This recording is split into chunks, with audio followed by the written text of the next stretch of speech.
Coming up on Why Should I Trust You? On today's episode, we invited a group of Make America Healthy Again advocates and a group of public health and science communicators, ranging from Substackers, a New York Times writer, physicians who are regularly on media, to ask them all, who do we trust to give us information and why do we trust them?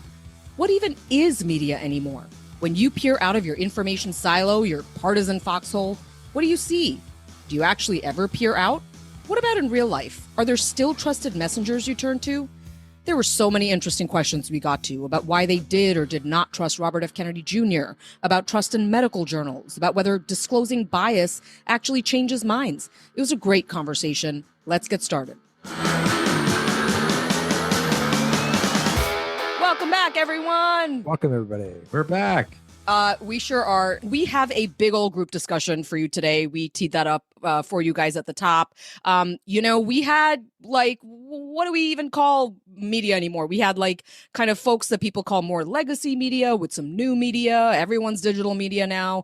But really everyone on the call today, including some folks from MAHA, everyone really is a communicator, is in media, is somebody who expresses themselves in the public in some way on this call today. Look, it's a big topic today. It's a critical topic. But first, who the heck are we? I'm Brenda Adhikari. I'm Tom Johnson. I'm Maggie Bartlett. I'm Dr. Mark. Yeah, so Maggie is a virologist at Johns Hopkins.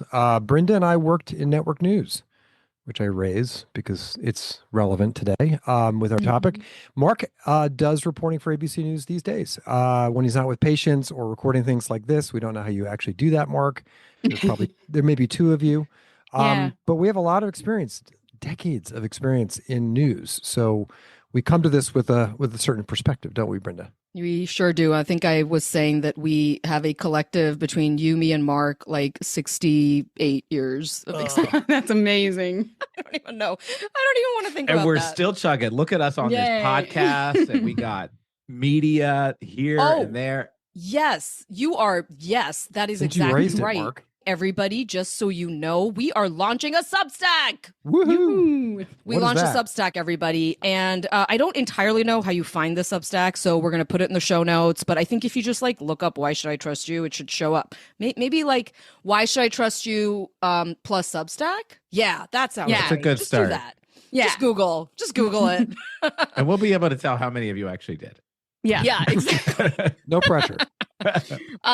But no, the reason we're doing that is because, in addition to just being something that supplements the podcast, we also want to have a chance to kind of share our thoughts about what we're hearing. We have just gained so much knowledge and just so many things we're learning over the last few months from talking to so many interesting people out there. And we'd love to share just some of our insights, have guests come and share and write essays on there, maybe give some extra content, some extra stuff. So yeah, check out the Why Should I Trust You Substack. Okay, so look, before we bring on our guests, we had this terrific conversation. We've already had the conversation, full disclosure. We're going to play that for you in a second. But before we do that, I want to kind of set the table of where we are right now when it comes to our trusted messengers. We're talking media. We're talking institutions in our community. And Tom Johnson, you are going to lay out a nice picture on who do we trust right now. Go for it. Yeah. So everyone's familiar with Marshall McLuhan, and he famously said, medium is the message. So he was... Tom, nobody's familiar with... I don't know who that is. Okay, so you guys never took a media class in college. Okay. He was a mid-20th century writer, academic, studied media, wrote some definitive books on media, and really kind of was, prophesizing where media is taking us. And when he said medium is the message, he was basically saying how you receive the media is going to be more important than the actual media itself. And if you look at that through the lens of today, right now, this podcast, he sort of nails it. He's basically saying who says it, how they say it, how we hear it, that is going to drive whether we trust it more than what is actually being said. Today, only about 31% of Americans say they either have a great deal or even a fair amount of trust in mass media, which is a record low. And among young people, 18 to 29-year-olds, only 26% of them trust media. So just think about that for a second. Only a quarter of young adults today trust media. So that means in order to be trusted, you sort of can't be seen as media. We hear this in the conversations we've been having with MAHA folks, with MAGA folks, with all kinds of folks. they point to things like the evening news broadcast. Often that conversation is less about what's the content in the broadcast. And we hear about the commercials. The commercials are for pharmaceuticals. And therefore, evening news is bought and sold by Big Pharma. These are and on that, Tom, I just want to kind of I think it's really interesting, and we may be able to lend some insight into this because we worked for a network news program for years. And my experience with that was basically because, we did a bunch of pieces. I've done them with you about pharmaceutical companies, investigating them for alleged abuses and fraud and things like that. And I never had an experience where somebody called me and said, you can't do that story about Tylenol or whatever. But what I did have to do was I had to report that I was doing a story about Tylenol, which I believe is owned by Johnson & Johnson. I'm not even sure. But whatever the pharmaceutical company is, I had to tell them so that and then Tom, I think I would tell you. And then you would then go tell basically whoever's in charge of the corporate sponsors to be yo, we're about to do something about Tylenol. And they might pull the ad from the network news that evening. That's the extent of the interference. It wasn't what are you saying about them? We need to know. You can't say this. It was none of that. But I don't know what to do with the fact that they pulled the ad. I don't know what to make of that. Yeah, I think that was just, we really had a wall between anybody who dealt with advertising and money and those sorts of issues and what we were doing in a newsroom. So that was our experience. Is that the experience everywhere? No idea. I've never worked there. But yes, we would have to make it clear that we are running this piece. And if that ad would be pulled or not, that was a decision that was sort of out of our hands and certainly not something we cared or even, paused to think about. This issue of these ads has become a real sort of point of mistrust. Robert F. Kennedy Jr., has thought about ending this direct-to-consumer drug advertisement, which would have all kinds of repercussions on the economics of evening news and cable news and things like that. But it's a really potent issue that drives mistrust. Yeah. And then when you talk about numbers that talk about mistrust, when we were preparing for this, I came across a number from the Knight Foundation. And in 2023, they released results about data from 2022 that half of all Americans feel most national news organizations intend to mislead, misinform, or persuade the public. When I read that, for someone who works in national media, that is like a gut punch. I mean, I just can't believe that with all of the work that I do and my colleagues do, when we see how this gets done, that it would come across that we're intending to mislead, misinform, or persuade the public when we're in fact doing the opposite. But I guess it's not surprising in today's polarized climate. I mean, I feel like if people really understood how, these investigative stories that Tom, Brenda, and I were doing together, would they still see journalists in the same way? I mean, I guess because they do, it's just a reminder that we need to figure something out. We need to double down on the work, the transparency. And one thing that we learned out of this conversations that we've been having is that it really is about how the audience feels and do they feel engaged with the journalists that are doing the work. I mean, when journalism is done right, it's my opinion, it's one of the most rigorous forms of truth seeking that we have. But do you know what it is, Mark, just to interrupt there for a second? Because I agree with you. When someone actually comes in and sees how it's done. But I'll say this, which is what I hear from, and this is something I also feel to my core, which is that when you have major media companies that have so much money attached to them that are consolidated into even larger media companies, it creates a system of perverse incentives that makes it so that it's not necessarily Mark Abdul Malik who may be doing something that's kind of like shady or whatever, but they're if you're part of a for-profit enterprise, isn't your ultimate loyalty and fealty to the bottom line and to making sure that you get as many viewers as possible, that your minute by minutes are up. And let's be honest, we were all part of a system that very much valued ratings and viewership. And I think sometimes for people when they're watching that on the other side, they're those things can't go hand in hand. And I understand that. It certainly creates the impression, I think, what these conversations with MAHA and this whole moment is revealing is that there's got to be a lot more attention to these impressions. And I'm not saying it's too late, but the hour is late on a lot of legacy media. Look at those numbers on younger viewers or younger people, and they're not even viewers anymore. I don't even think they even know what the network news is anymore. So Like things have changed radically, and I'm not sure how you put that back, how you put that genie back in the bottle. Yeah, I mean, look, 1 in 5, according to Pew, 1 in 5 U.S. adults say they regularly get news from influencers on social media. Yeah. And we heard from some of the people today. One of our MAHA moms said, they're leaning away from TV news and wanting and seeking news that's, more long form, deeper conversations. And if you look at the younger generation, that's like almost 40% of them are getting their news from influencers on social media. Yeah. And we know that half the country regularly listens to podcasts, just like this amazing podcast. I mean, there are now, we started this Substack. There are 5 million paying subscribers on Substack. And, right. We're still trying to wrap our heads around it, but Substack is an online platform where writers, journalists, and other creators can publish newsletters, blogs, and podcasts. Without an ad model, like it's independent. Yeah. We talk about that new media opportunity. So Media Matters, which is a liberal watchdog group, looked at all of these different platforms where shows are now popping up. It's YouTube, it's Rumble, it's Twitch, Kick, Spotify. Mm-hmm. They didn't look at Apple because Apple doesn't release its audience numbers. But they wanted to know what's the political skew of the audiences watching all of this new media, all these new shows and these platforms. So right-leaning online shows across those platforms are pulling in 480 million followers these days. Left-leaning online shows in those platforms, around 100 million followers.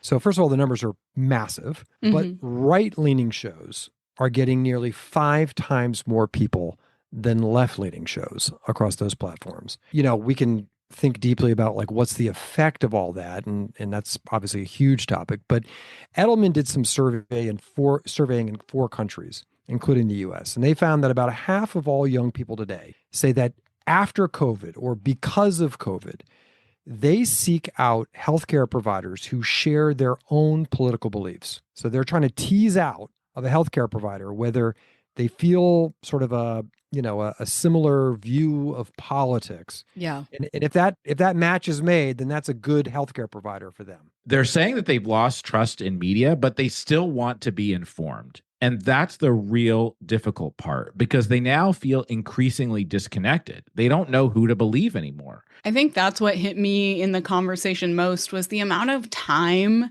that it takes to look into these people that you're using as trusted sources, because you're looking at their background, what they've posted before, trying to figure out their affiliations, all to trust what they're saying about something that you're already reading because you're already interested in it from the algorithm. And with the way the news works today, that's like an everyday affair. Like that just doesn't seem sustainable. For sure. Okay, look, so that was a really nice, meaty intro. And let's now tell you who we invited to be on this conversation. So from the Make America Healthy Again, folks, there's some voices that you're probably already familiar with. You have Elizabeth Frost, Mark Harris, Nancy Fuller. They all worked for the Ohio for Kennedy campaign and are currently involved in MAHA efforts in Ohio. And they do just a lot of advocacy stuff there. You've got Jacqueline Capriotti, who was the former director of outreach for the Kennedy campaign, and now she's the founder of a movement called Health Revolution USA, also a Substack. And then you have Aaron Everitt, who's he's a freelance journalist, like a doc maker. He writes a lot for Jessica Reed Krause, who is a really just a very well-known MAHA, I guess, Substacker, author, influencer. And then from the folks who were kind of on the science comm side or the health media, public health, I'm having trouble figuring out what the label is, but we were really psyched to welcome Jessica Gross, who's an opinion writer for the New York Times, and she's the author of Screaming on the Inside, which is about American motherhood.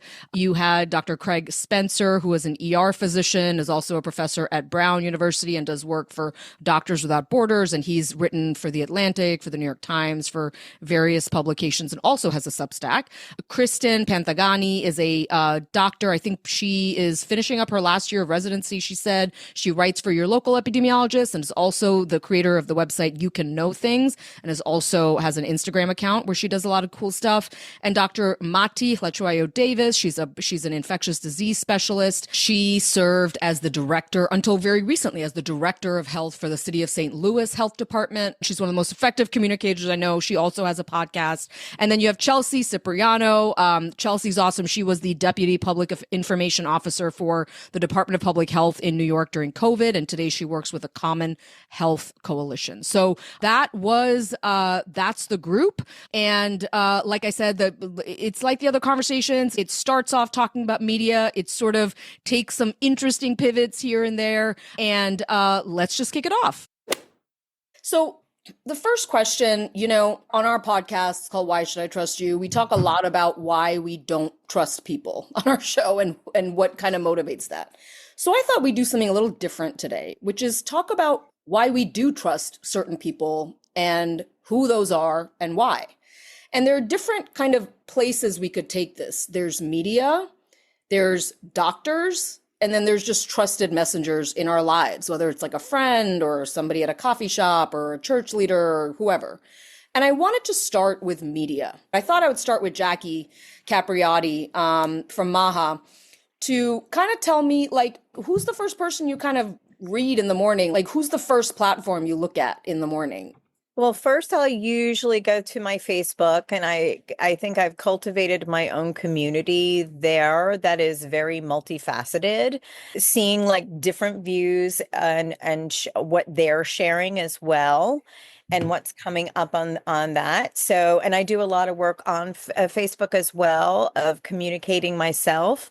So that's kind of one of the first places that I go to. For my kids' immediate things, I'm always checking on the Cystic Fibrosis Foundation and Cystic Fibrosis News as well. I have years ago, I've kind of gone into Google where I put Google alerts where they'll tell you certain specific subjects that you can put in there. So if there's infectious disease is something that's a threat for us all the time. So there's certain strains of bacteria that I have to look at, maybe that's showing up in a product or in the environment. I'll put that. So that's been a great tool for me as well. I still have to weed through what it is, but at least it's alerting me. So I've kind of created this whole like ecosystem of information for myself. Traditionally, before I got to this place, my go-tos were always NPR and PBS and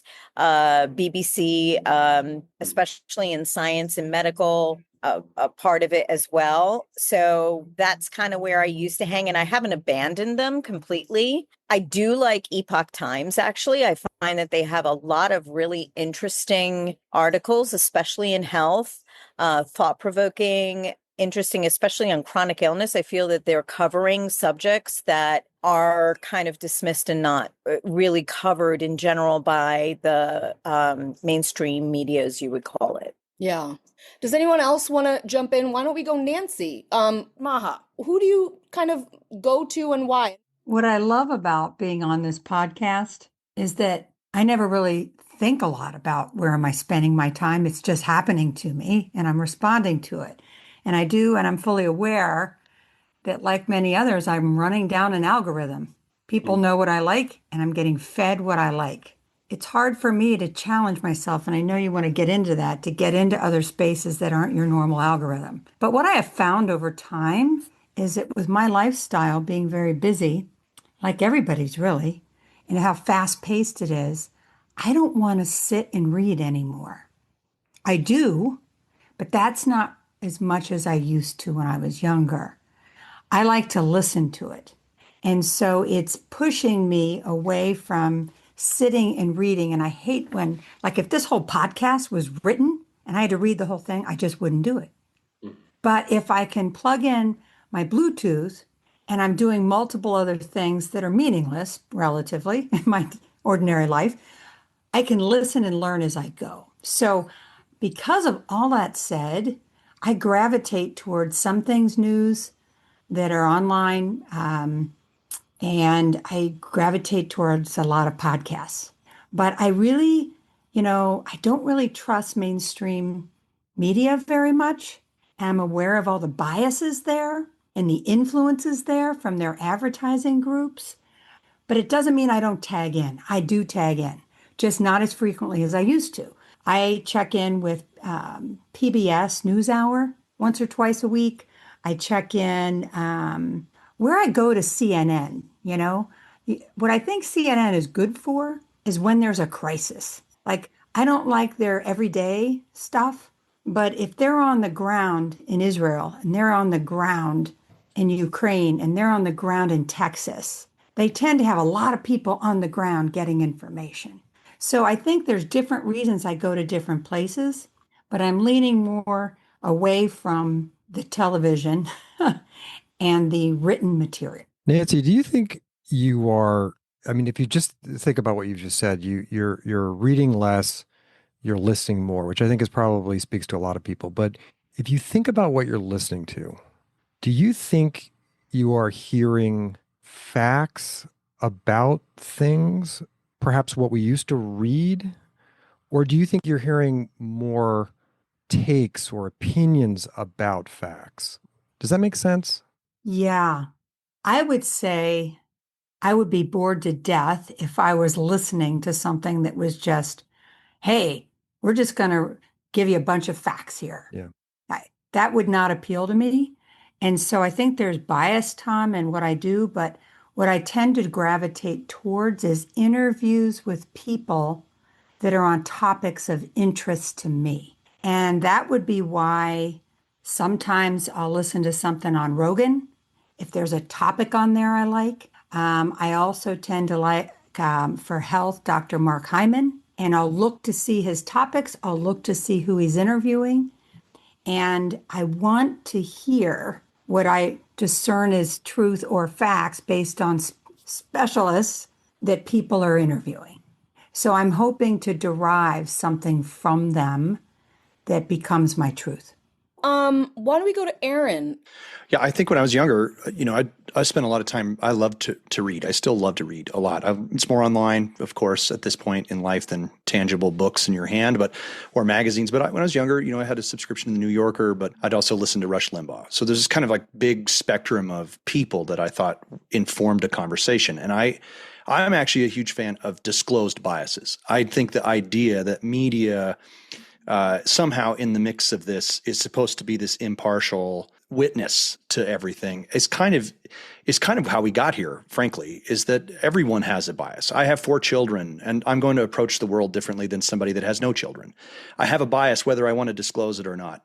If I have a political agenda, if I do something related to what I think politics solution should be, it's going to come out in what I'm writing. And I don't think I think that illusion was out there that somewhere, Edward R. Murrow was the guy that had no biases at all ever in the history of mankind. And that's not true. I don't think that's a real thing. So I actually like disclosed biases. So I think that's a really imperative piece to it. So actually, at the moment, I think one of the more interesting characters in media is Tucker Carlson.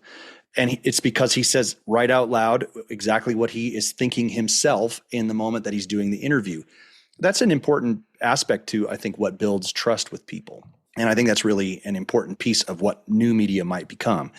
It is a responsible citizen who doesn't just like the idea that you could turn on the TV and on the TV there would be these 4 people that you would trust always is kind of a silly thing. And it's a laziness to me. I think you have to do this wide spectrum of stuff in order to find people that you can trust.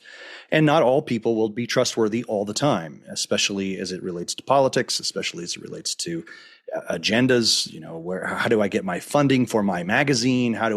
All my advertisers, all of those things. I think there's some sense that if you're not disclosing what those are or what your opinions are about them to start, that there's a disingenuousness about that feels like you can't start from a place of trust. So I think that's part of what has motivated me over the last at least 5 years in terms of, especially since COVID, how do you get to what is true? Well, there's not just a singular source that says this is totally true about any particular issue. You probably have to do some homework. You have to probably do this idea that you've got to go out and look and find, and the trust the experts stuff. I really do resonate with that statement that RFK has made a lot of times throughout the campaign, which is trusting the experts is a fundamental of religion. It's not a fundamental of science. It's not a fundamental of how we should be approaching our lives as citizens. We live in a very diverse country with lots of ideas, lots of people having discussions, lots of formulated opinions in how they see the world.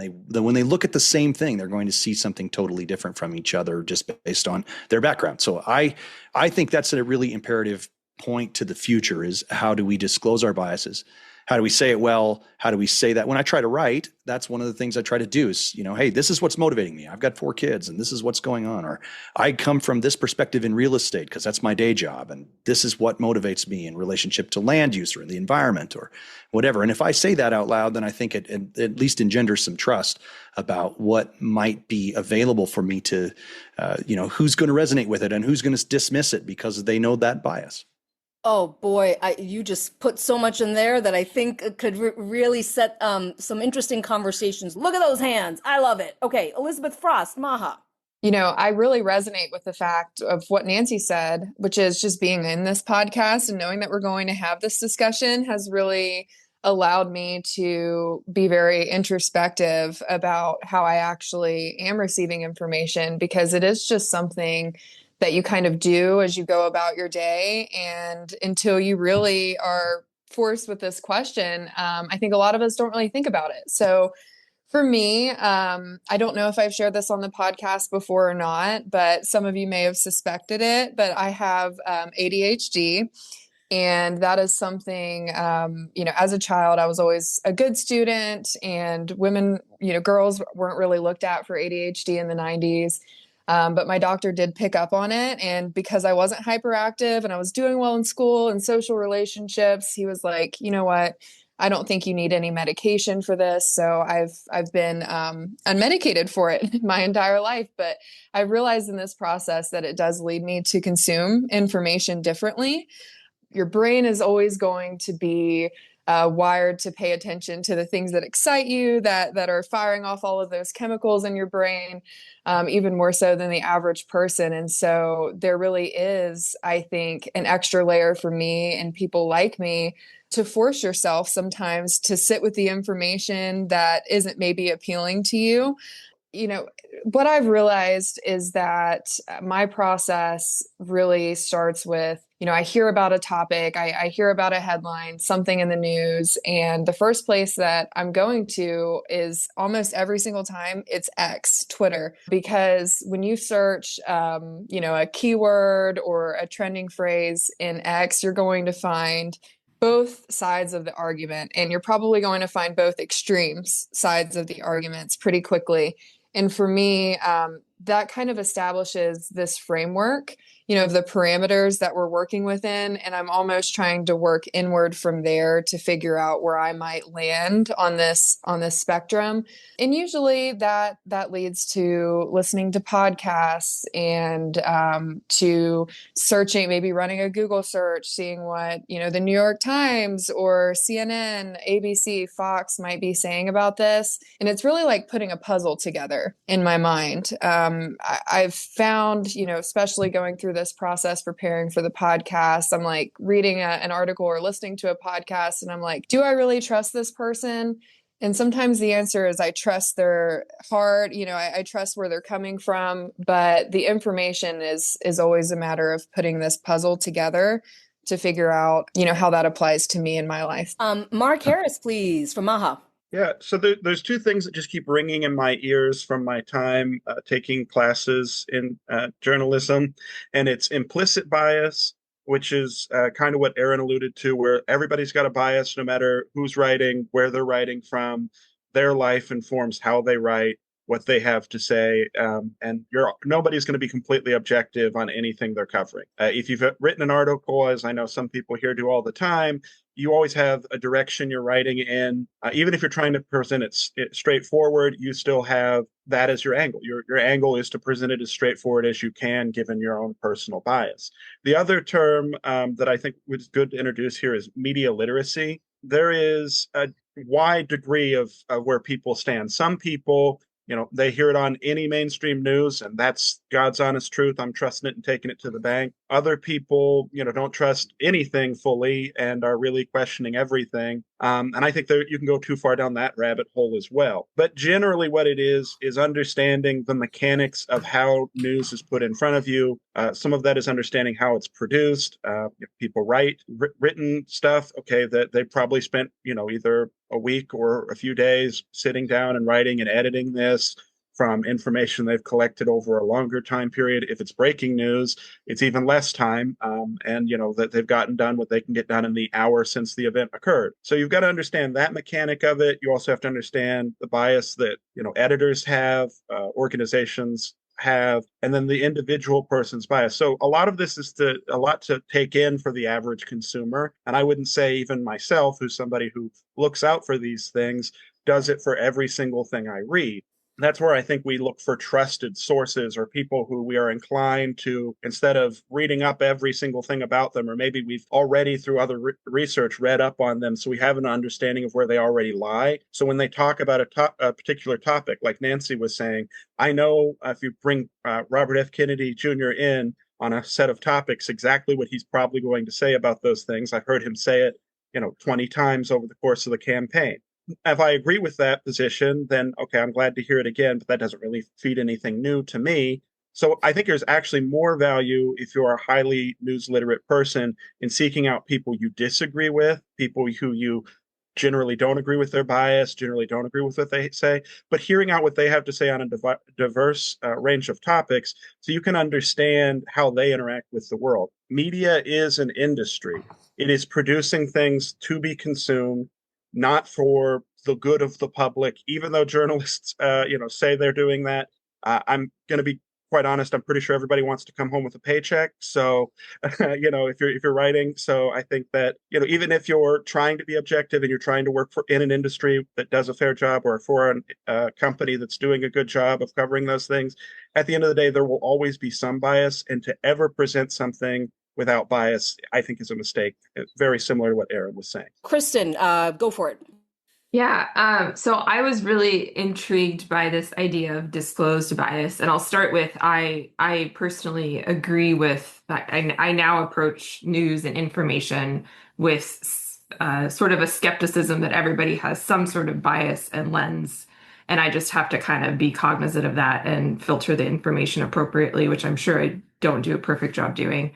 But what caught my attention was from the perspective of science communication, because that's what I do. And this creates a really tricky problem. So as I alluded to in our introductions, my background is I grew up in a conservative town. And when the pandemic hit, I saw there was a lot of explanations about some of the rumors that were circulating, but many of them came with this either very clear bias against conservative politicians or just sort of a general political bias. And so I saw that was going to be like that the science was getting mixed in with these like sort of often anti-conservative messages. And I was seeing my hometown kind of bearing the brunt of that. And so my goal was to try to present the information and take as much of that out of it as I possibly could.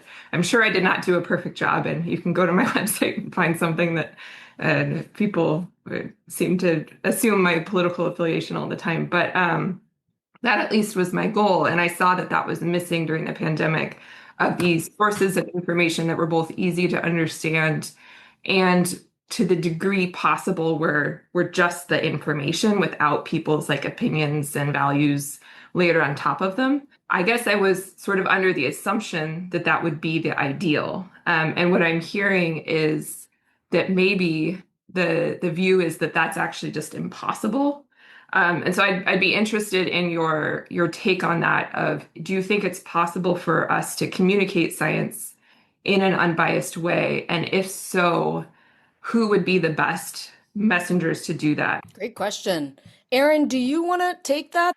Yeah, I mean, I think it's a challenge. I think everybody, if you look at even the current stuff in relationship to medicine, I think you'll find that a lot of them are sponsored by the drug companies, or there's these kind of influences that are part of even the Lancet and some of the stuff that's more traditionally been these places in which people can go. And I think that's part of what I find troublesome, is that there was once a sense that there were things out there that people could go to and they could trust, and they could just say, well, if I open this up, I know I'm going to get the facts and I know I'm going to get what's here. I thought the COVID process was actually really good for medicine in a ton of ways, in that there was a lot of questions around it. Here was what was coming down the pipe in terms of both government and media, and they were kind of working together, and you could see that fairly quickly that was what was going on, and they were doing these things. So then you started to see alternatives to that, and you started to see other people start to say new things, and you started to have to go look, which again is like, that's a healthy responsibility of a citizen.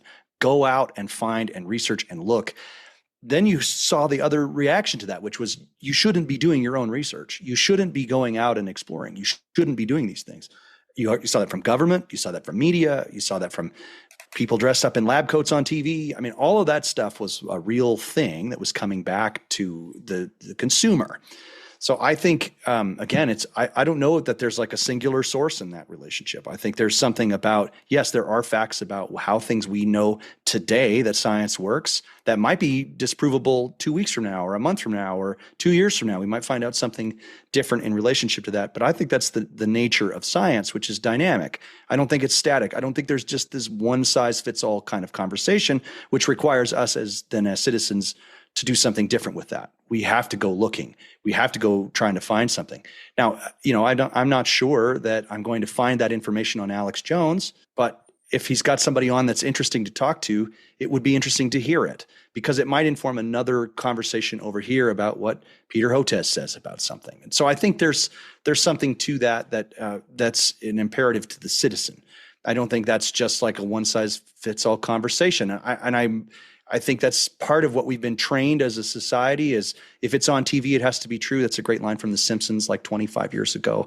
And it's not. I don't think it has to be true if it's on TV. And I don't think it has to be that there's always just this talking head that tells us what's true. We should probably do something better than that. We should be more responsible than that. And I think it takes time, it takes energy, it takes work.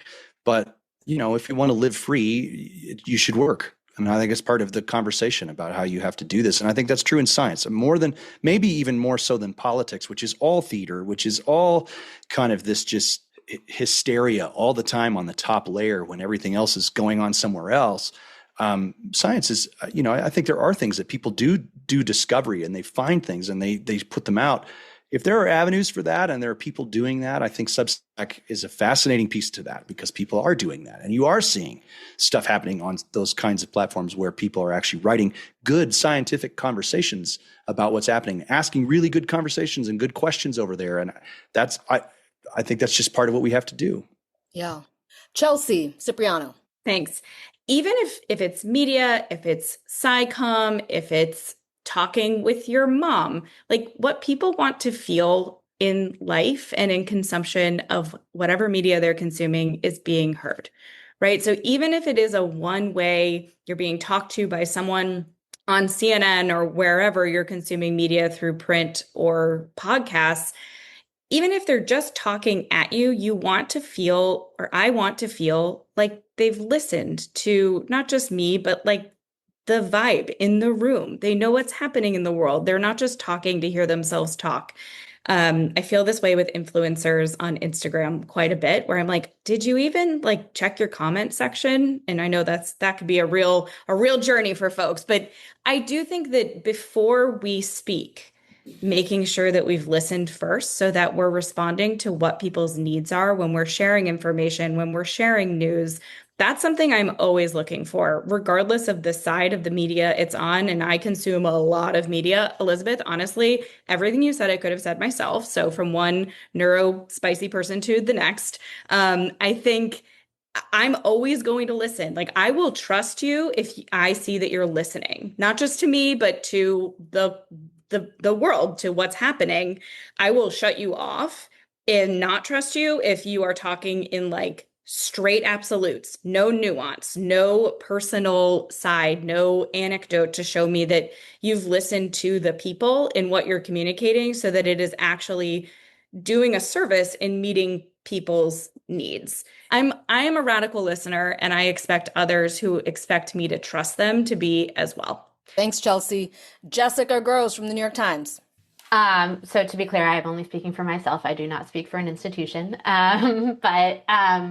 I find the talk about bias really, really interesting, especially as someone who has moved from the news side, which is governed by many different rules than the opinion side. And whether or not they succeed, my colleagues on that side do their absolute best to leave their personal feelings about any issue at the door and hear both sides and get a lot of criticism for both sidesism from a lot of people. And I'm really curious about the idea of bias because I've had many experiences where I have written a sentence that I thought was completely neutral. And people on either side of an issue have told me that it was hopelessly biased and disagree with each other. So an example I'll give is I did a whole series on Americans moving away from organized religion. And I interviewed all sorts of people, including pastors who really wanted people to come back to the church and people who were, hardcore atheists and had been raised super religious. And the same sentence, one atheist was like, "Why are you so pro-religion? Why are you trying to get people to go back to the church?" And someone who was very religious said that sentence was anti-Christian. So I think readers are also coming to any piece of content with their own life histories and their stories. And I think as someone who tries to really be empathetic and get and listen and hear, it's impossible to please everyone. You're never going to get there, even if you are disclosing your own biases. But there's also blind spots. So even if people were to disclose their own biases, they probably have biases that they're not even recognizing until a reader sees it for them. And two,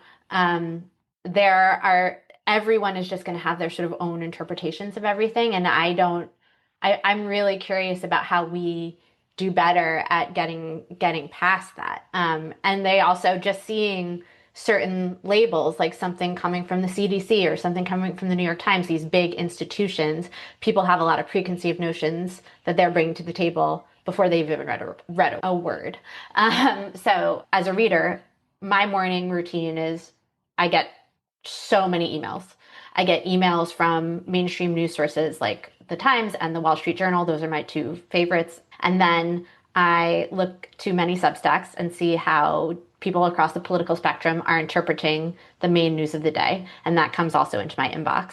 And then I go to multiple social media platforms to see how people on those platforms are interpreting the major news stories of the day and sort of try to see where things are landing. And I'm often really surprised.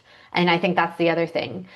People whose beliefs you think that you know will often have a surprising reaction. So, Mark, I'm really curious, has RFK ever surprised you? You think you've heard all of his responses to things, but new issues come up all the time. Are you always certain that you're going to know what he's going to say about, something new that's coming up in the news or the world?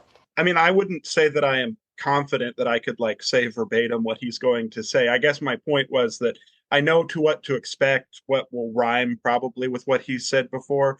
But as far as things that surprised me, I mean, I was blindsided when he decided to drop out and join with the Trump administration when that happened, especially while working on that campaign. So that one definitely caught me off guard, though I guess, watching the tea leaves of stuff going on before that, I could have guessed maybe he would have dropped out at some point, but I didn't expect it to be so rapid and quickly moving to that side or anything or within the time frame for one thing. But as far as issue-based things, he's talked about a lot of this stuff even predating his campaign, which I wasn't super following him before then. But you can go back and see stuff archived. So that stuff I expect him to keep a pretty consistent pattern on. But as far as I didn't expect him to be quite so cozy with some of the decisions made in the most recent Big Beautiful Bill. I think we've talked about that kind of stuff before, as far as what's happened with some of the Medicaid stuff and with all that, but just his general support. Like I saw on HHS has social media, and he's been pretty good about posting stuff like that. They were something just blanketly supporting the new bill and saying that it was good. I didn't like that, and I was kind of surprised that they would just openly support it in that way. But I guess it makes political sense why. putting my political mindset hat on. But so yeah, I am surprised by some, but I think the main point is that if you've heard somebody long enough, if you've followed what they said long enough, you know what to expect more likely than not. I've been trying not to say breaking points this whole time. I'm seeing how long I can hold myself back. Why not? Because Say it. Well, I just love them so much, and I knew I'd go on a tangent, so I was trying to hold off. But I followed them since their days at the Hills, Sagar and Crystal. They've been consistent, but they did change over time. Some of their views have went back and forth on a few different things. But the thing is, they've always brought an honest. They've expressed their bias from day one. They also bring where they've changed, why they've changed, and they have this back and forth conversation. And that's the kind of thing. It's like I know what to expect from them, and I guess Ryan and Emily as well. Their sister show in their network.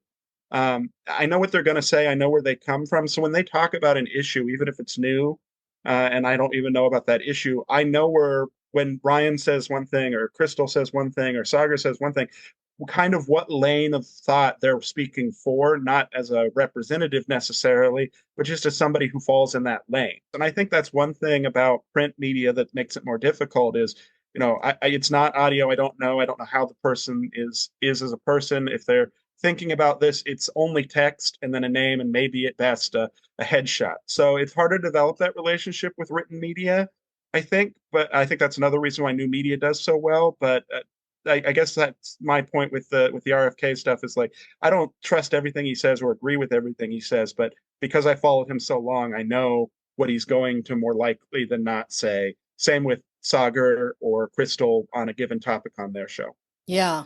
And I want to pinpoint something, just going back to what Jessica was saying, is I think it's a really important distinction between news and commentary, news and opinion. And I'll say, as somebody who worked in news for, just hard news, ABC, CBS, where we did the evening news, right? And now I'm a podcaster, and I will say I love my new hat. It's so liberating. It's so wonderful to be able to talk about facts, but then to be able to talk about what I think about them. And weirdly, people are telling me, our audience, that they actually trust us more when we give them our take on something, or when we're talking to somebody and we give them a take. So I want you to think about that. And I think Jessica does that too. If you looked at that article she wrote about our podcast, she had a pretty strong take about Kennedy and about what he says, and then talked about Bhattacharya and what he was saying. And I wonder if we're moving into this world, and I'm curious from all of you guys, where it's not enough just to say facts. Like, you got to push it one step further in order to build a relationship with the consumer, with the person on the other end of it. I'm really fascinated by that. So just stew on that for a second. Jacqueline Capriotti from MAHA. Yeah. So to that note of disclosed biases, I think that there is a lot in mainstream news or organizations or individuals that are standing that they are reporting the news. They'll use terms that do disclose their bias, but they're not doing it in a way that they think that they're openly disclosing their bias. So I'll give you an example, like terms like anti-vaxxer, misinformation, conspiratorial, anti-science. When I see these type of terms in an article that is coming up as news, you have taken a class of individuals or a group of or an individual and othered them already. So you've put them in a classification and you've completely othered them, and you've imposed this predetermined title on them by giving them these type of terms. So when you're saying, oh, they're misinformation, you're saying they're liars, or they're telling you the wrong information right there. So you've already dismissed anything that they say. Conspiratorial, same thing. You're already saying, well, don't listen to them, because they're a bunch of conspiratorial, kooks or whatever it is. That's what, as a reader, what I get from that. And that news piece may be spilling out some really information that is very good and something that I need. But when I see those type of terms, I shut off. It turns you off. You see the word misinformation, and for you, that's a signal that they're judging you. Or judging the individual or the subject that they are discussing. Absolutely. What would be a better word? Well, instead of talking about saying misinformation, talk about the actual information and then break it down instead of just classifying it as misinformation. Going to tell So, you why. correct. Dr. Mati Davis, please. Such a great discussion. I have a few things. I'll briefly talk about the fact that I really hear a lot of you echo my frustrations about the monolithic nature of communications, especially during COVID. I found it very frustrating during my training to hear what I think is one of my superpowers, which is making really inaccessible information accessible to people, called a soft skill. And I think that COVID really unearthed the fact that medicine has long had a problem with not focusing on what is one of the most paramount skills, which is communications.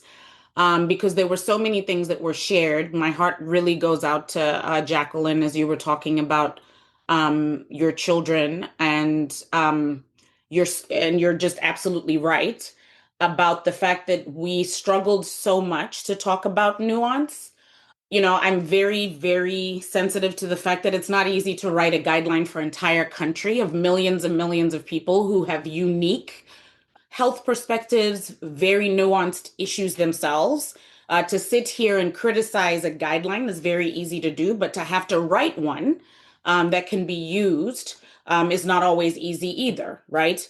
My frustration during COVID was I felt like as a medical and public health community, we failed dismally at communicating in a way that that trusted. I think it was Aaron who talked earlier about the fact that people have the tools to be able to make informed decisions and have reasonable debate. Where I'm uncomfortable in the conversation, and I haven't heard anyone talk about, is I use the analogy a lot when I teach of the fact that I do not have, I feel like the word fact and even the word science, Mark put dog whistles when Jacqueline was very validly talking about people labeling. I don't know if that's a fair term for what you were trying to say, Jacqueline, but like misinformation and conspiracy theorists. But I think it goes both ways, right? And I've often found that if I disclose that I am an ID doc, or I've never worked at the CDC, but I would never want to disclose that I do, because while people may say that they want to know that people disclose, a lot of people shut off or immediately go to a certain space and aren't open to hearing as well. So I find that there are very few people like you, Aaron, for example, who don't do that, who value the disclosure and are still opening to who called it radical listening. I think that was you, Chelsea. That was beautiful. What I found is that the moment some people hear a word on either side of the aisle, right, that shuts them down or that makes them defensive, or they've already got their pen out with their arguments, right? I think very few people have that radical listening skills or the tools that maybe you, Aaron, you, Jacqueline, others have to still be engaged in debate. The last thing I wanted to just that I struggle with is I actually would have struggled to answer Brenda's original question, because running a health department for an entire city, I purposefully did not engage in media because I did not want to become so conditioned to the opinions of one platform, whether it's X. I heard Elizabeth talking about, I love the way you framed your algorithm. I'm going to steal that actually. Or whether it's X versus IG, or if it's CNN versus Fox, right? I have to serve a population of people on either side of the aisle and in between. And so I really relied on fact and then trying to make my message accessible. What I found now is that we have politicized this to the point where I don't know what fact means for folks anymore. I personally feel like people want opinions to drive their health. And Jacqueline, as much as it's been frustrating, I think it would be terrifying for you to have a specialist taking care of a child with CF who is mostly opinion based, right? So I think what's interesting to me in the discussion is, can we be honest about the fact that we're even willing to say that there is a fact or there is science. I didn't even want to say the word science on this call because I felt like that would be a label that would make y'all not want to interact with me specifically, right? But I use the analogy of a plumber. Like when a plumber comes to fix something in my house, I don't sit there and argue with them about their craft for hours on end or go to X and, there comes a point where there is a fact, and I couldn't agree more that we have to have a take, disclose our bias, have an opinion, be able to give people accessible information.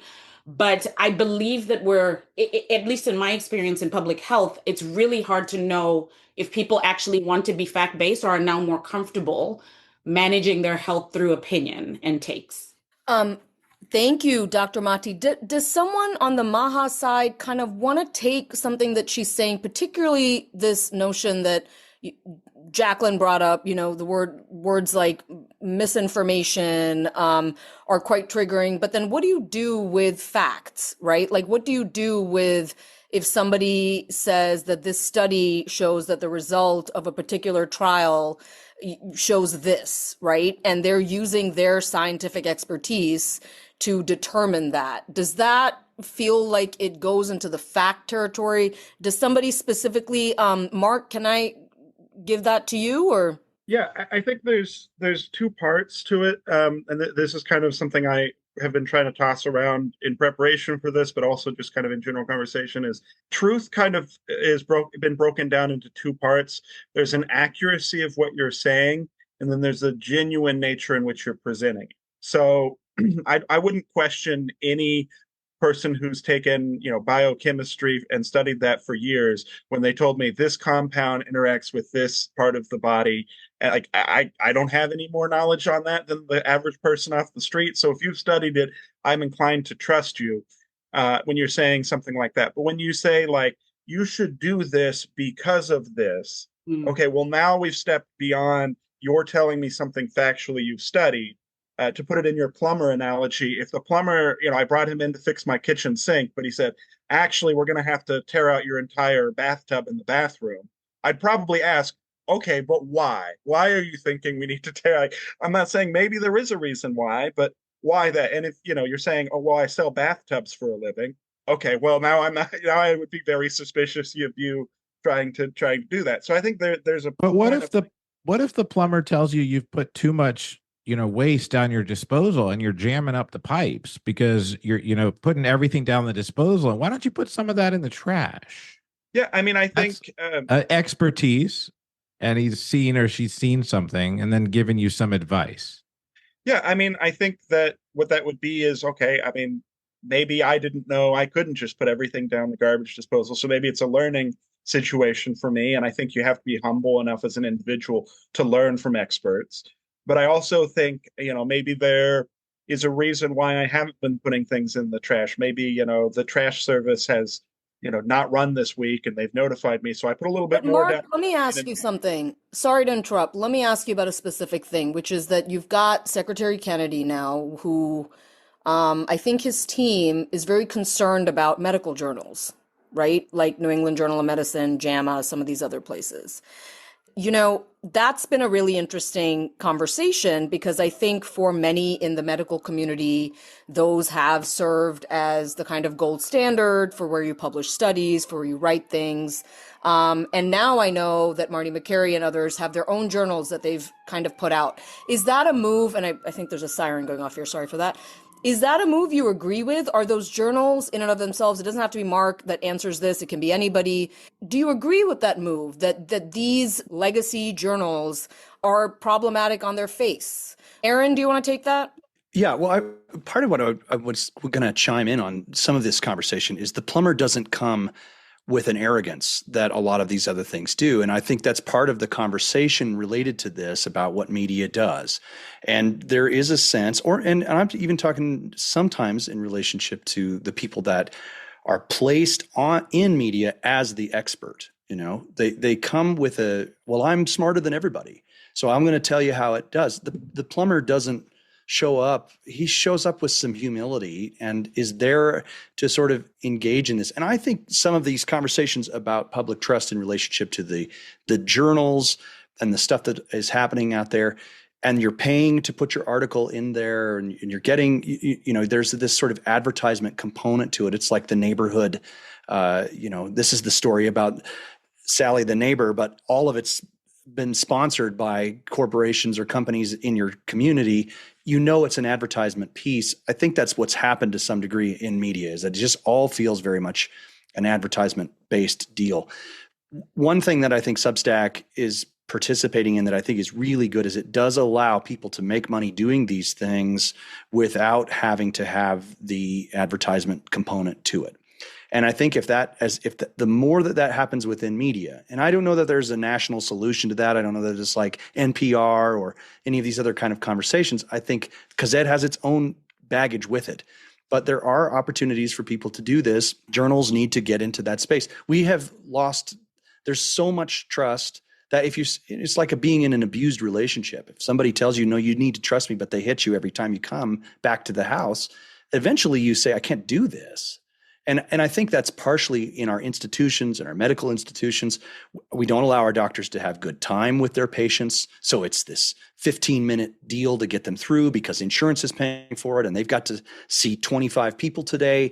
There's lack of, so everybody just sort of feels like they're in this machine, and there's no ability to have a conversation about, when the doctor comes and gives you advice, he's only got 15 minutes with you, maybe, if you're lucky. And the rest of it has been a practitioner or a nurse, somebody else who's come along and done all the vitals. And then this guy's supposed to and he just sits there and types on his computer the whole time while they're talking. There's no engagement with you. There's no kind of relationship that's been developed. I think the same is true in science. It can happen anywhere we go within our institutions. It happens in the church. I think it happens everywhere. People get abused by something, and then they distrust and they distrust and they distrust and they distrust until there's nothing to look at. And I think that's what's happened in the journals.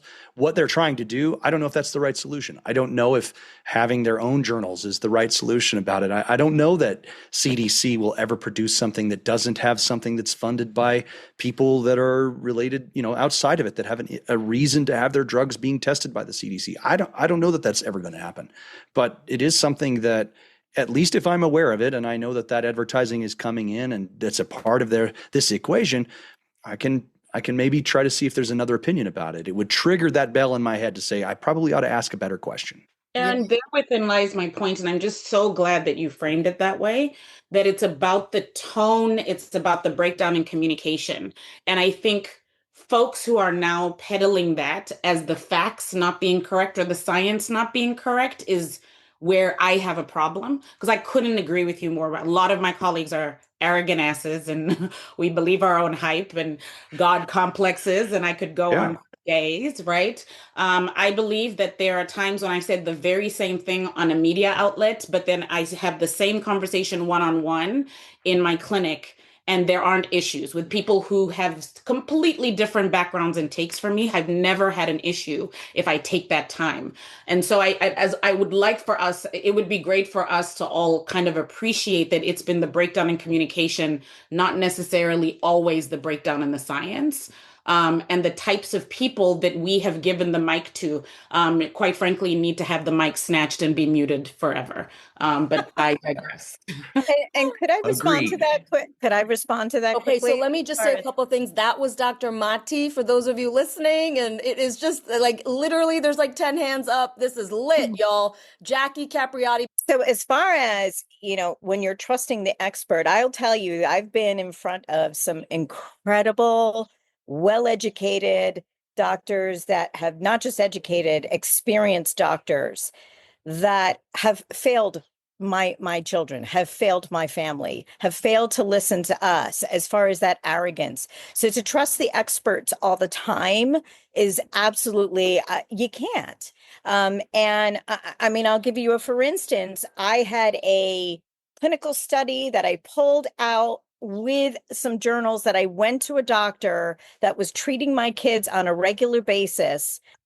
And I'm saying, please look at these studies. Something's wrong. She's completely I said, maybe there's a different answer. Maybe there's a different direction. And she completely dismissed what I said. My son was passed out from the pain from chronic pancreatitis on the table. And she told me that I was bringing too many cooks in the kitchen and to maybe stop obsessing on his health, even though he was dying, and she admitted that, and maybe go get a hobby or a job and stop obsessing over that because I was driving myself crazy. And I was trying to get her to get this transplant that ended up saving his life. But this is only one example. I had that over and over and over again that happened to me.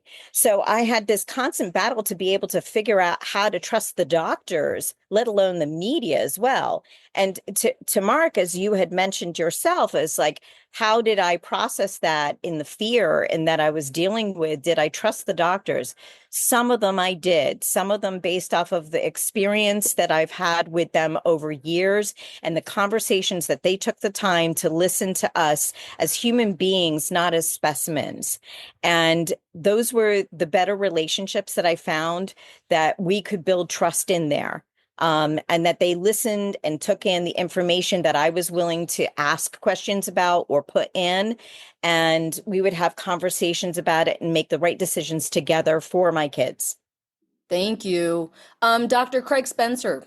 Thanks, Jackie. I just want to say thank you for sharing that story. And again, I want to lift you up as an incredible advocate. And what I tell people is that when you go to the hospital, unfortunately, you often have to be an advocate for yourself and for your patients. And I think what you're sharing is reflective of a lot of the realities that we face in healthcare that Aaron pointed out. You got 15, 20 minutes maybe you have to filter through. And I don't want to make excuses for the physicians that you've seen or other providers, but I think that may contribute to it. And it's interesting that you mentioned this and that, Mati, you mentioned it beforehand.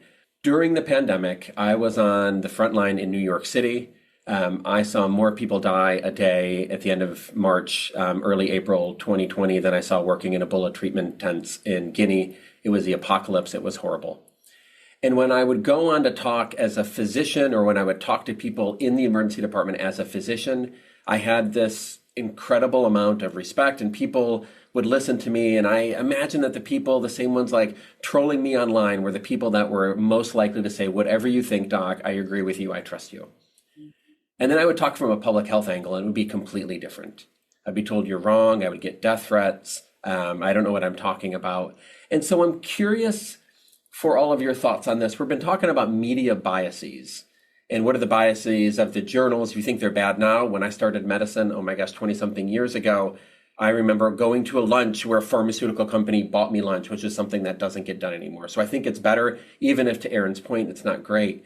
But we talk about the media biases, and we're not talking enough about our own biases. So Aaron, if I were to go out and I were to say in an article that I published that this is how I voted in the last election, would it change whether or not you're willing to read it? And what if below that I said, this is how my parents or my best friends voted, and it's completely different? Or what if I said something like, this is, where I was educated, or that I agree completely with Mark Harris on corporate capture, and like most other physicians don't feel that way. And so I'm just wondering if that's just another way for us to justify our own reading habits, to say these are things that we don't necessarily want to engage with, and we're going to find the things that we do want to engage with. And I think someone said this earlier, this is not, your grandpa's media environment, but I'm wondering if we had 4 to 5 places that we could actually trust versus 40 to 50 million people out there right now trying to set the goalposts on either end, whether or not we might be better off, particularly when it comes to health. Great. Aaron, he addressed you specifically. I'm like, is this how they do debates, like presidential debates? Your name, so that you get a chance to respond, sir. You have 30 seconds. You have 30 seconds, yeah. I think that's part of how you build trust over time, right? If I found out those things over time, I don't think every article has to start with, I voted this way in the 2020 election, and this, I don't think it's like that. I think it's more of, gosh, if I read your stuff and I'm fascinated by it, I think it's okay to go digging and find out who you are. I think it's also okay for that person to say that they are those people. I don't think that necessarily stops my readership. Now, granted, I'm going to tell you that in politics, that's how people get. It's very team-oriented, football jersey kind of nonsense. And I don't like that about politics, but it's real. And it probably would turn people off. They aren't active listeners. They're not active citizens. But I think there's a sense, and I go all the way back to the founding of the country and some of this, which is you had 56 people, some who are slaveholders, some who are abolitionist minded, some who are planters, some who are merchants. And they get together to have this conversation around the things they can agree on and they can kind of come to a decision about. They did that knowing they're each other's biases and they could do it. So it sort of takes this elevation of civic responsibility to be able to do those things. I admit we're probably not living in that particular moment in relationship to our education. And I mean, there's a lot of systemic conversations that need to happen here, but I think that's one of the things that, as you're saying that, yes, I think it helps me understand where you're coming from. It doesn't necessarily mean I'm going to dismiss you. Now, I may be unique in that, but that I think is something that helps me understand, okay, well, yeah, he got his lunch paid for by Pfizer. I wonder if he's got a motivation. I guess I'd like to know that at some point, right? I think that's the issue with some of that, is that it might backfire, right? Because then it could be weaponized against you, right? So Craig, he eats too much food from whatever company. And so now anything he says is going to be used against him, or it might distract from the work because, it's supposed to be about the story and not really about Craig and his opinions. It's supposed to be about whatever it is he may be reporting on. So it's a fascinating discussion. It's just, it's not something that we could easily just check a box and, make everybody happy because we haven't been able to disclose our biases thus far. And now we're all going to start doing it and it's going to be kumbaya. I just want to clarify that I've never received a penny from companies, which I think is very important for me to say here. But I also want to think about when we think from like the inward out. Aaron, thank you very much for that. I really appreciate that. But I think, I see attacks on like the New England Journal and the Lancet. And like, sure, is the model set up in a great way where universities or people have to spend thousands of dollars to publish things there? No, I think that's a bigger problem with how we fund science, which I think is only about to get worse. So I think there's legitimate concerns there. But I also wonder if we're at a time when people are trying to project their own biases onto things that should be or actually are relatively unbiased. I think there's a dramatic difference in the level of bias from something like the New York Times to something like someone's Substack. And so I worry that instead of finding that middle, there's a lot of incentive, particularly in health, to find the outliers and to work towards those, because those build a Substack platform a lot, faster than the hard work that I think people like you and others are trying to do when it comes to building that space together. Thank you, Craig. All right, let's go Chelsea Cipriano, please. During COVID, we tried to do this throughout COVID through these quiet community conversations where most folks didn't know about them, but we opened up, anyone who wanted, whether it was church groups or sanitation workers or just individuals, to talk and come and ask questions. I was scared during COVID, for a lot of reasons, but I was scared to be personal. And Brenda, to your question about like walking in and saying, here's my stuff, here's my take. One, we were trained in public health school, like not to do that, right? You're supposed to be objective and like listen to the community, but you're here not to be emotional. Or at least I was trained. And I, during COVID, broke at one point during a town hall. And my husband, like I said, he's a critical care and emergency room doctor at one of the city's public hospitals. Several of his colleagues died during COVID after exposures in the hospital. And I was answering a really tough question about risk for healthy people. And I remember just breaking because I had said goodbye to my husband that morning. It was during the Omicron wave. And he had said, I go to work every day thinking I might die. And, this was a year in, timing is washy now, but knowing that someone that you love was going to work every day and might not come home is something I know many first responder partners experience every day. But in the height of COVID, knowing that risk was so real, I couldn't hold back my emotions. And honestly, that town hall and those afterwards where I shared that I am a human, that I too am scared about this, that I have people who have suffered and have died and have been very, very ill irreparably, really cracked open this door for me in terms of feeling like people heard me differently and that I was able to hear them differently as well. Thank you, Chelsea. Okay, Nancy Fuller, please. So I really resonated with what Chelsea said. And through all of the dialogue, I keep getting back to why should I trust any media source? And why should I trust you and why we're on this podcast? And I think it's beautiful that you broke down and became human, offering your science information, but making it real for people. And I wouldn't doubt that a lot more people really took it in and took it well because of that. And really, I just wanted to make a general point on media that I feel like so many media sources that are available to us, it's all sound bites. You know, the news comes on and it could be a 30-minute news piece, and they've got to get in so many sound bites, and you don't go deep on anything. And sometimes when there's COVID going on, they just get on there to tell you, here's what you need to do without any backup on why.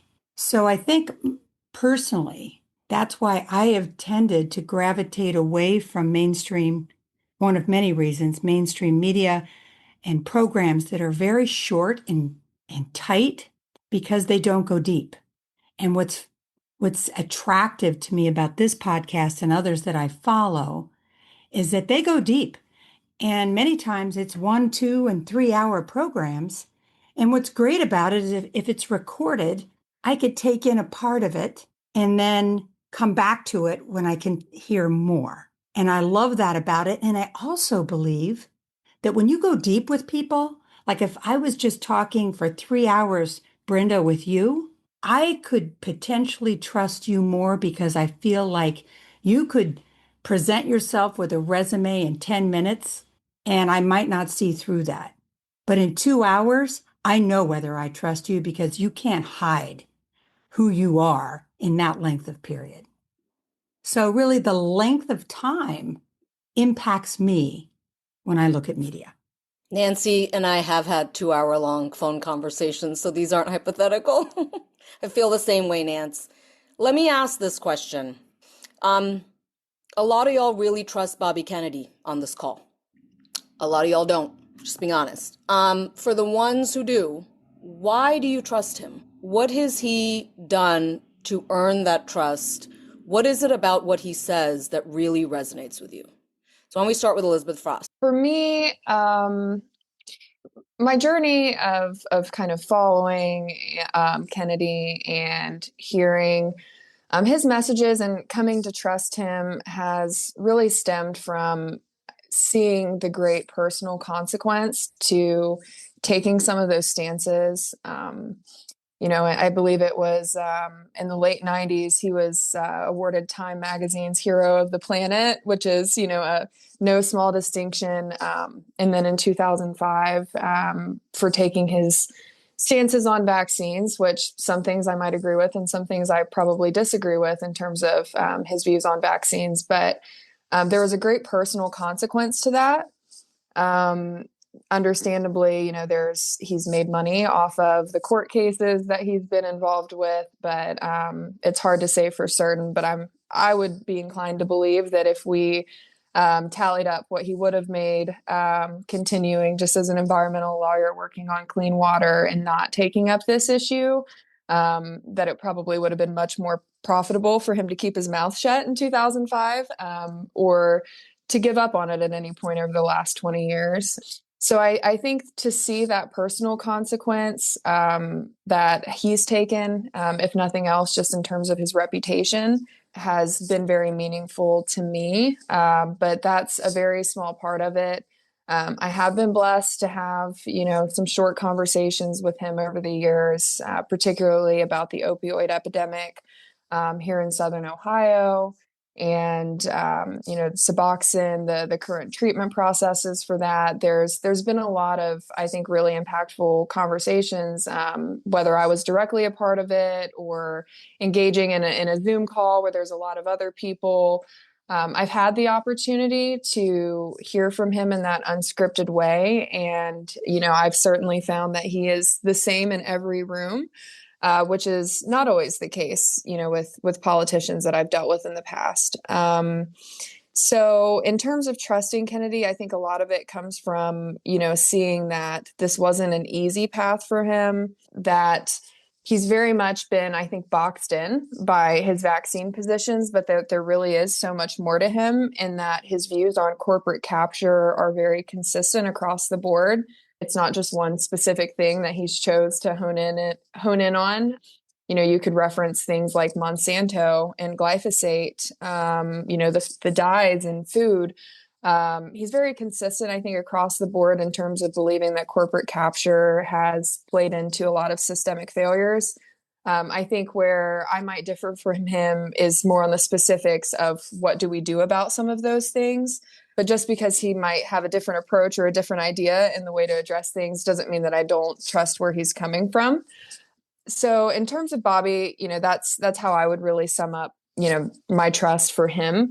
But I think to comment on some of the other things I've heard throughout this call, some of the anecdotes, about arrogance, in media and people not trusting arrogant doctors or, arrogant journalists when they're talking about things. I think taking it back to the plumber analogy, if you felt like your plumber was extremely arrogant, whether he was right or wrong about why your garbage disposal got clogged, you're probably going to fire that plumber, right? You're probably going to find a new plumber and you're going to think, well, anyone could have told me that my garbage disposal got clogged because I was putting the wrong things down there. But, I didn't like his attitude.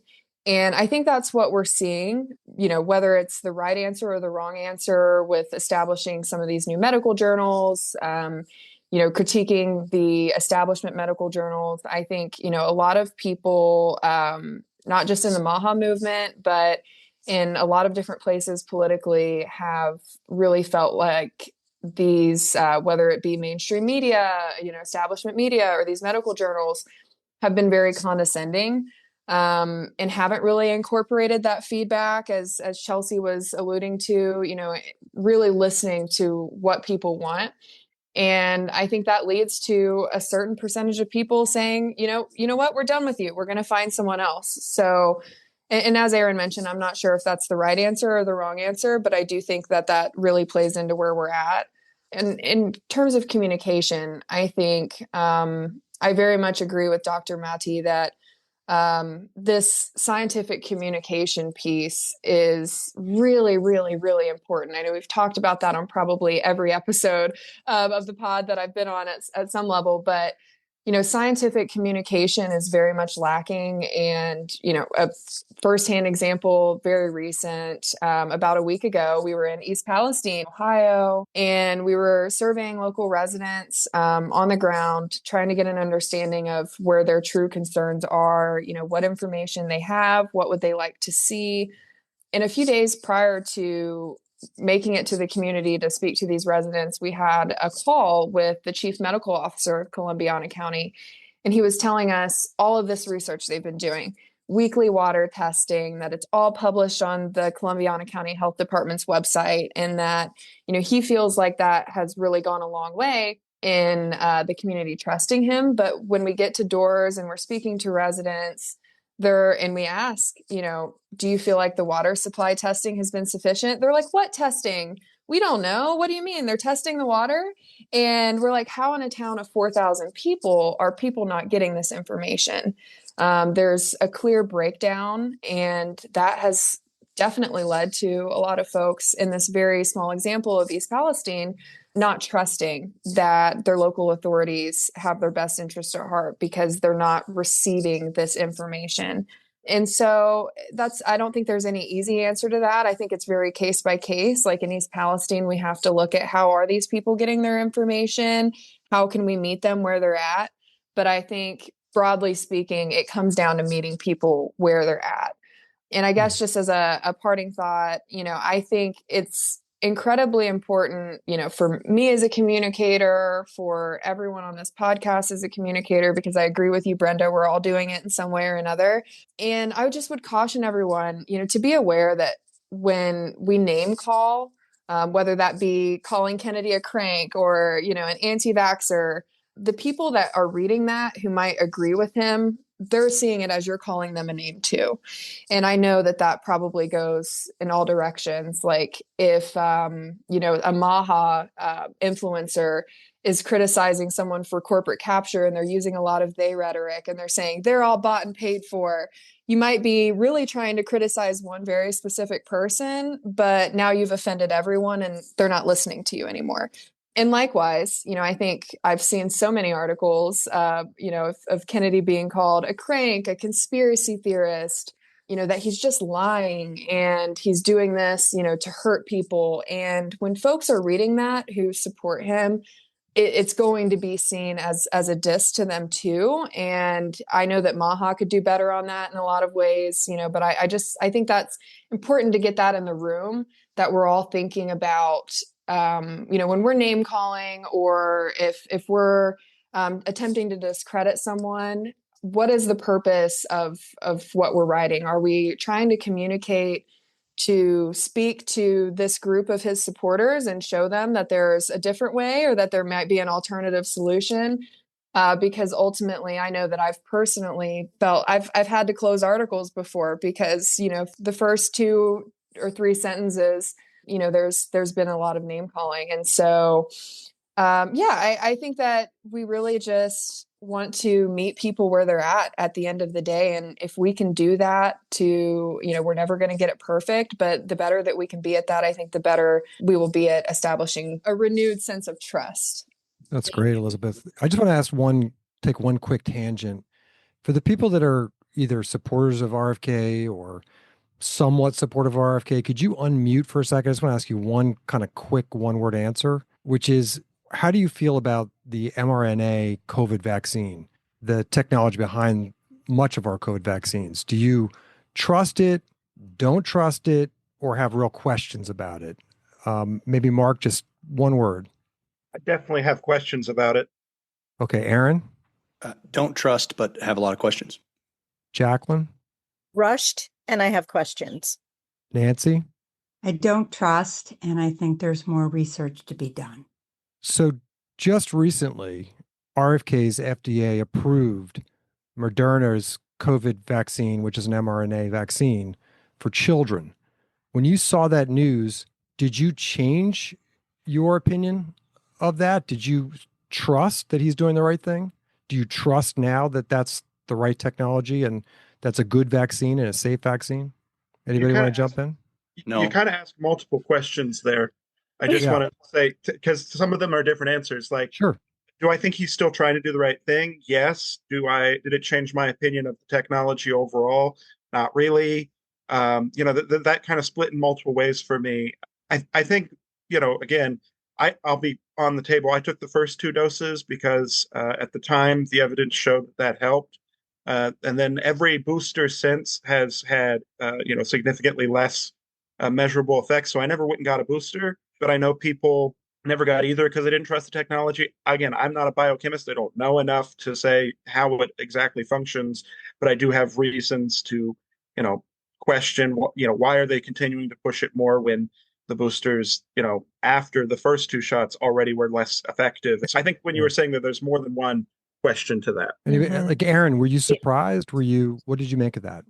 I'm not very surprised by much that happens in government. Honestly, it's kind of a big behemoth that continues to move forward. And I would have suspicions around, all of it in terms of like, when did this start and when did the testing start? Is this something that, happened? They brought it to FDA in March, or was this already going on in the previous administration? I don't know that anything we're doing necessarily in terms of testing related to medicine is as thorough as I would hope that it would be. And I think sometimes that's just the nature of it. I don't think you're always going to have the answers. I prefer to be in a position where we're not part of the experiment, if that's all right. And I think that's an okay thing for me to have the chance to reject that if I want to. That was the piece about COVID that frustrated me most, which was that I felt, especially related to like Operation Warp Speed, I felt like I was a part of the experiment with no option to reject it as to being a part of it and participating in it. And I think that's, I think everybody has to make their health decisions related to what they're doing. And again, because the CDC says that it's okay, is that really something that I want to, embrace fully? I don't know. I'm probably going to do more thought and thinking about it and research related to it. I think that's my responsibility as a human. And then whatever my choices and outcomes are that, I don't think it needs to be this one size fits all conversation. And I had myocarditis as probably a 35-year-old man. That was one of the things that came up in all of the conversations that were related to that vaccine. The doctor that I did talk to about it, I told him that was part of it. He knew that about my medical history because I had a long relationship with that doctor. He said, I wouldn't get this. And I think that's a good conversation. He knew what my situation was. He said it seemed too early. What happens in terms of government and its response to it, I'm always going to be skeptical. I think government has motivations based on staying in office. I'm just going to be skeptical of it. And I think that's okay. I think that's that piece of permission that we've lost somehow in our world, which is that you shouldn't be skeptical of government or institutions, I think is kind of why we're in a really bad space as an American nation. And that it doesn't really shake your trust for Secretary Kennedy.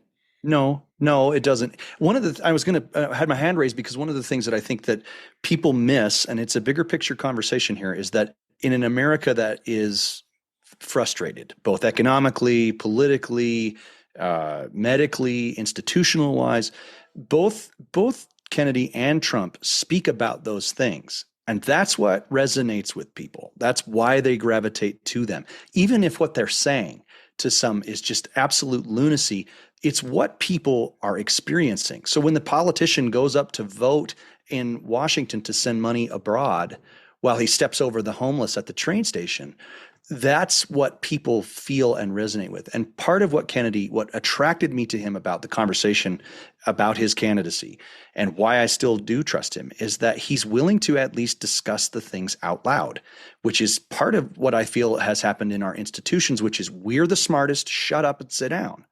And that doesn't work for my personality particularly, but I don't think it works for America. And so when somebody says that, when they're open to talking about the things that are aggrieving Americans, I'm all in. I want to listen to what they have to say. That's important. That's an important piece of a healthy discourse as a citizenry and as a nation. Yeah, it's interesting what we all seem to be circling around, which is it's like the way you say it.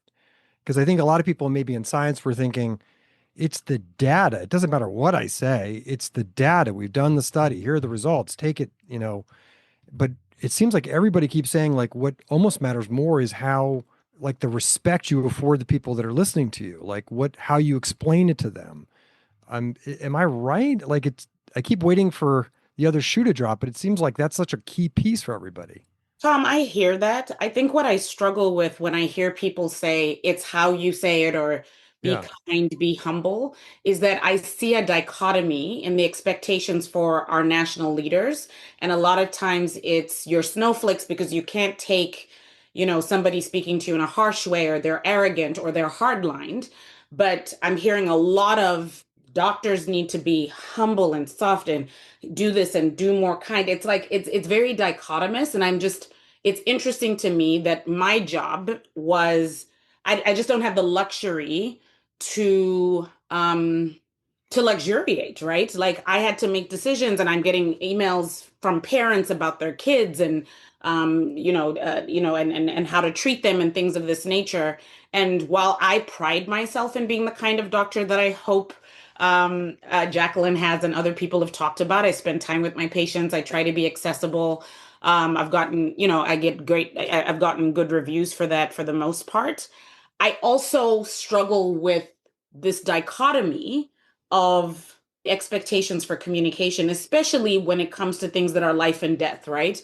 For the most part, I expect that I believe doctors work for the public. So I believe that they need to be professional. They need to be thoughtful. They need to be accessible. They need to be all the things that we're talking about on this call. And certainly, I really resonated with Jacqueline's story, especially having children myself, about being heard.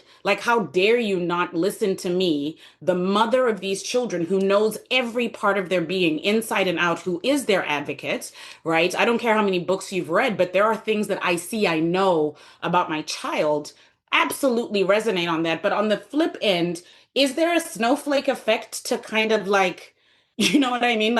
This is life or death. So let's get to the bottom line. I feel like this has been such a feel good conversation for the most part. So I'm going to spice it up a little bit by saying, are we taking it to an extreme that we don't expect from our highest of leaders? Do you know what I mean? I think I struggle with that. But and I can play devil's advocate with myself and say, but it's health. So I need you to be different. I don't expect, Trump to have the same personality because he's not dealing with something so vulnerable and so sensitive. But I do come back to this is life or death. So I would hope that it's not all about the tone or the arrogance as well. I just want to jump in really fast, if you don't mind, because I want to plus one exactly what Mati just said, because I don't think we can just say we can tone police our way out of this. But I also think while we are talking about this, acknowledging that it is not just doctors, it is not just public health officials. There are elements of our health system, like community health workers, right? We haven't talked about them at all. And they are such a core infrastructure of trust in the United States, and nurses and others who do this work every day, not just in crisis. And we need to have the honest conversation about how we are saying we need more of this humility, more of this community mindedness and integration, while also looking at programs that are taking resources away from those folks and calling them to do more with less.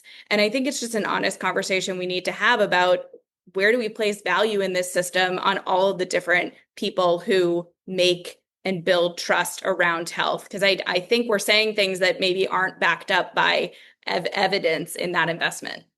Well, I'll say one thing just to Aaron's point. What I heard from Aaron, in a way, it's almost like two sources of information delivery we're talking about, right? There's doctors. I don't think there's anybody on this call, maybe I'm wrong, if they had a serious problem or their children had a serious problem, that they wouldn't feel good about taking them to a trusted medical professional and really listening to what that person had to say. And sure, that person has a responsibility to deliver the information in a way that has earned that trust. But what I'm hearing from Aaron is something, quite frankly, I've been hearing across the country, is that the very act of being skeptical of institutions is building trust with a certain community in this country. And that's very different from saying, I need you to be nice to me. I don't think Aaron is saying that. I don't want to speak for Aaron, but I'm speaking for Aaron. I think what I heard him say was a lot of these guys like Kennedy and Bhattacharya and Trump and Tucker and Megyn and all these folks, the one thing they have in common is that they all are saying that they mistrust the establishment in some way. And that is a very resonant thing. And I will say one thing, and this is going to be a spicy take. I don't see a lot of folks in public health mistrusting the establishment. I will say that. But do you think Not some openly, of those people... Not openly, not in a way that a lot of folks are really pissed about the cuts. Makes perfect sense. The cuts are huge. But I don't see a lot of them saying, NIH needed to be reformed. Or, that a lot, those journals are kind of problematic. Because I get it. When you feel like you're under attack, you're not going to want to just sit there and say what's wrong. I understand, but I just wanted to put that out there. I want to go to Jessica. Where's Jessica? I want to go to Jessica next. She's had her hand up for a while. Jessica Gross, please. So I so appreciated what Elizabeth said about not sort of painting with a broad brush. And there's so many things that I agree with Kennedy on. I've written for years about how pharmaceutical advertising should be banned in this country. It's absurd that we have it. I've written often about environmental forever chemicals and how they're awful and need to be regulated. But why I personally don't trust RFK is he has published, since he's been in office, big blockbuster reports that have had made up citations.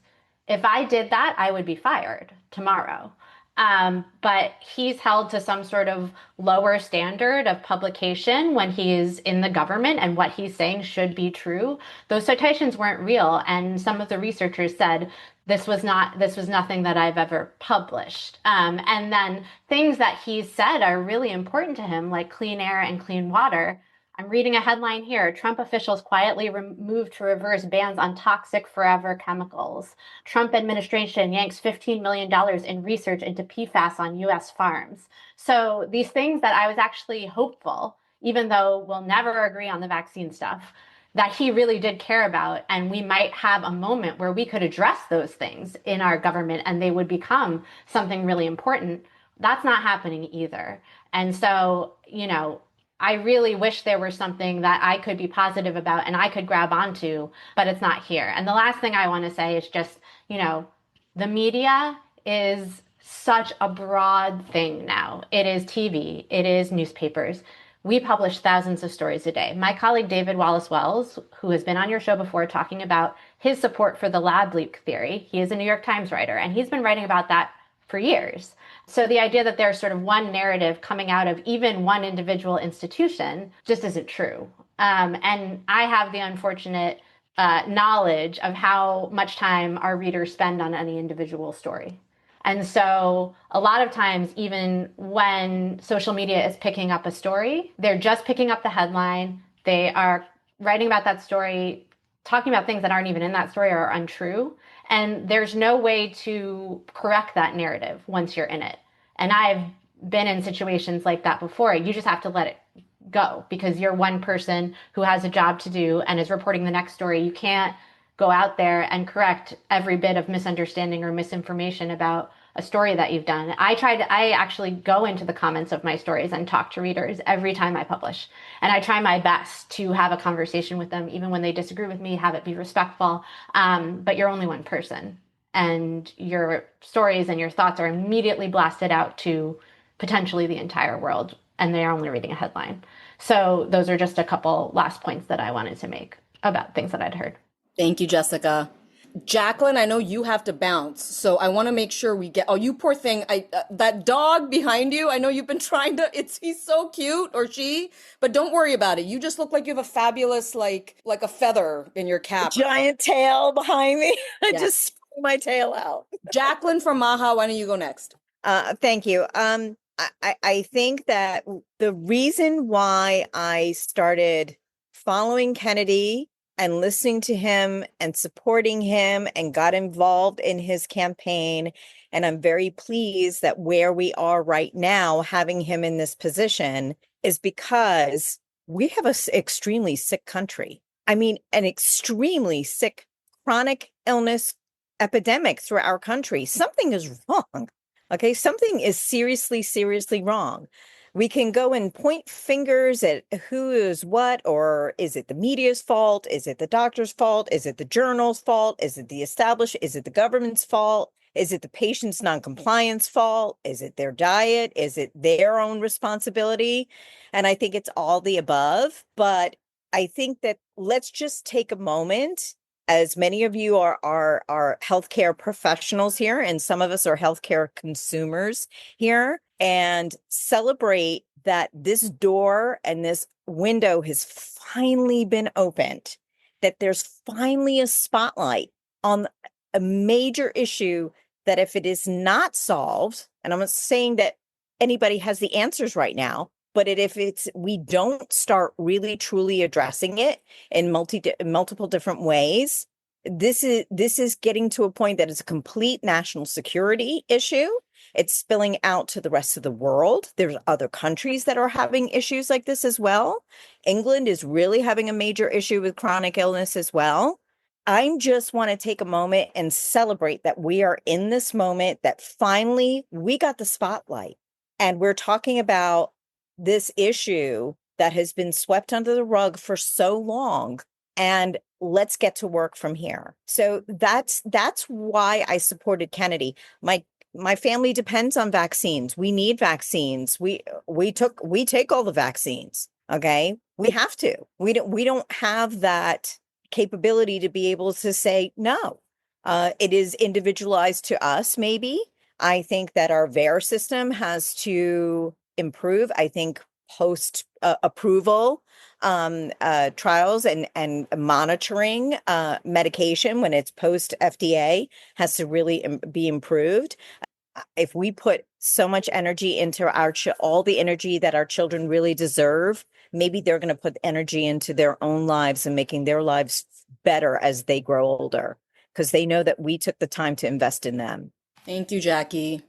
Mark Harris, please, from MAHA. Yeah, so, the question was, or when I put my hand up, why did I trust Kennedy and kind of what brought me to that? For me, and this is going to sound a little too political theory-esque, probably, it took me a long time to try to figure out I think there's a big overarching problem in society. We all see it. A lot of it has to do with corporate influence, problems with institutions. It's come up a million times here. I settled I found out that this really is based around the political philosophy of neoliberalism. That's not an attack on everyone on the left. It's specifically the movement of the left in this country and globally over the last 30 years. If you want to look into it, it's a great thing to look into. But long story short, all of these things are kind of downstream of that. When I was attracted to Kennedy was he is a anti-neoliberal figurehead that isn't Donald Trump. The number of name recognizing people who are running for president who actually were against the neoliberal system where corporations have undue control and influence over the government. Things are focused on global institutions instead of on local institutions. All of this is downstream from a neoliberal philosophy. When you're looking at figureheads on the national level who are opposing those things, you really only see two large ones, and that's Trump and Kennedy. There's an argument to be made for Sanders or someone like him in that lane. From a political theory perspective, I see him more deriving something from the neoliberal order, taking it in a different direction, which isn't bad necessarily. But Kennedy and Trump stand as opposition, and candidates that stand in opposition instead of some kind of derivation of the current system tend to attract the most people, tend to center people around them. When I want to see basically is the systems and norms of neoliberalism fall, I want to see them fall, but I also want to see somebody who's got a reasonable position, not like Trump, whoever's in the room, I believe, can manipulate what he's going to do that day. And that kind of also goes back to what Jessica was saying about the PFAS and stuff like that. The MAHA movement in general, and I would say Kennedy personally himself, though I have not spoken to him about this, would not want to see the administration move that way. But that's where the Donald Trump and the kind of MAGA wing of the political world right now is pushing for that, because they still have an attachment to a corporatism that's a different type of corporatism. It's not your corporatism of the last 30 years, but even your blue collar types, they're like, well, someone's got to come in here and want to cut all these trees down and want to drill this oil, or I'm not going to have a job. That's a blue collar argument, but it still benefits some major corporations. Whereas Kennedy, and the way he presented himself, was let's take the lessons we learned from the New Deal era. He's a legacy of the Kennedy family, and let's take those tools and try to use it against the corporate powers that be. Now, I think that was true in public health as well as a wide variety of other things when he was running his campaign. But when he joined with the Trump administration, Trump made it very clear from that first rally, he can focus on public health and he can be an HHS, but we're not going to let him touch industry. I mean, he said it literally first thing he did come out the door once they've made their alliance was say that.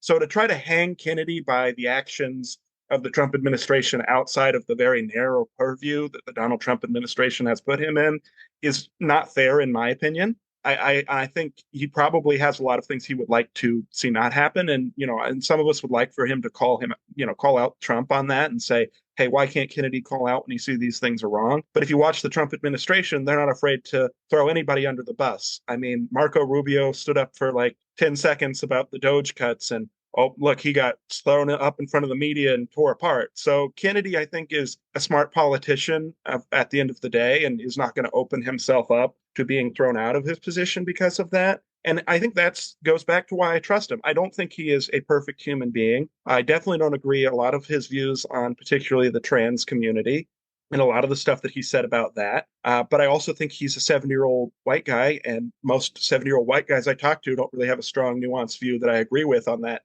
that issue. Do I want to write him off on everything else? And when compared to all the other political figures who are terrible, and that's the other thing, we're saying, are we holding political figures to a different standard than public health officials? I think so, because, I mean, just ask anybody. You can't trust a politician, no matter who they are. They're always working some kind of angle, and that's just par for the course for political figures. Thank you, Mark. Here. I got to just say, but Mark, and I totally hear you have such a reasoned approach to all this, but in the end of the day, like, we're dismantling scientific research, Medicaid's, the reduction in spending, it's going to leave millions of people without health insurance, that's preventative care. That's MAHA, right? Like, where does this all take us? Like, is the country actually getting healthier or less healthy? So, I mean, from a political perspective, expecting anything in a 4-year political term is very, more than likely not going to happen or have some kind of grand effect. No, I'm not saying that there aren't major effects happening right now. There are. I blanketly disagree with the major funding cuts, particularly to Medicaid. I also think funding for research, that's problematic as well. I think instead it would have been better if we could have just done they always talk about this transparency element. If we literally just had some kind of sheet that showed where every single dollar went, who did what, where did all the funding come from, that would have been better time and resource spent. But you got to remember, this is a Republican administration, and the only tool that the Republican administration is more than happy to use when trying to address problems with government bureaucracy is cuts. They're not all about revamping. They're about cutting where they see perceived waste, where there probably is in that, the baby with the bathwater, there probably is quite a bit of waste. And I'm sure that if you went through and dug through, you can find waste and you could have excised that. But I don't think that the Republican administration, even here in the state of Ohio, where we have, Republicans who I think are a little more reasonable than their federal counterparts, they still see things as, well, I've got to speak to my Republican base. I've got to do these things people are expecting me to do. And I think that's the other big problem with politics, is people are bound by their political affiliation. This is why I'm such a staunch independent. So I'm not trying to skirt your question, but to get to the direct meat of it, yes, bad things are happening. Bad things were happening with public health under the last administration. No matter who wins the next time, I'm sure there'll be other different bad problems with the next administration. So there's always going to be losses. But I also think Kennedy's notched some wins for public health and the interest of people. A lot of it has to do with the food stuff, the food dyes and all of that right now. I think you're also going to see stuff, with as far as the advertising and funding for these for-profit model of healthcare. He's going after that. I know he's done some stuff with the insurance recently that I think sounds really good about, I think it's pre-authorizations is the term. So, I think there are problems they're trying to address, and there are things that the policy that and priorities that Kennedy's been focusing on could have positive outcomes on public health. And I expect that there will be. Now, I also expect there'll be problems with the rollout of that. I'll expect there'll be a bunch of bureaucratic red tape, just like every other single thing that comes from the federal government and federal policy. But at the end of the day, I think he's trying to do good in the space that he's in. And at the end of the day, that's an opinion. That's what I think is happening.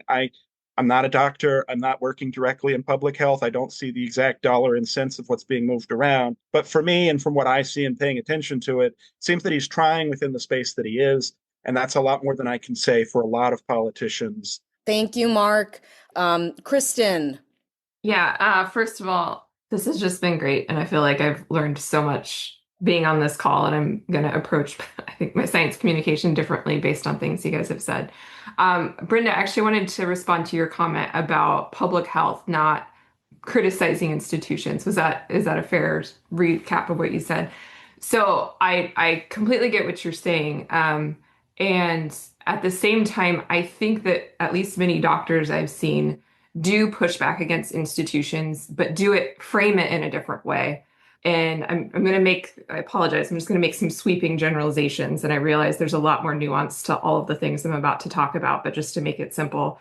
So I feel like I think maybe what you're referring to is this idea of just general distrust of institutions, a belief that institutions there's financial conflicts of interest, all that type of thing. And then what I see more doctors doing is, instead of sort of painting the institution as a whole as this sort of almost fundamentally corrupt system, instead focusing on more specific problems. So it's kind of the difference between saying, the whole system, how it is profoundly flawed to the point that we almost just need to dismantle it and completely rebuild it, versus saying this institution has some really good parts and some really bad parts. Here are the really bad parts that we need to fix. And I see a lot of doctors doing that. So I'll call out the example of prior authorizations. That's one that I see a bunch of doctors on social media. This is the idea that a doctor can prescribe something and the insurance company can just say no. And then that doctors are made to jump through all these hoops to try to get this very basic medical care for their patients, wasting their time.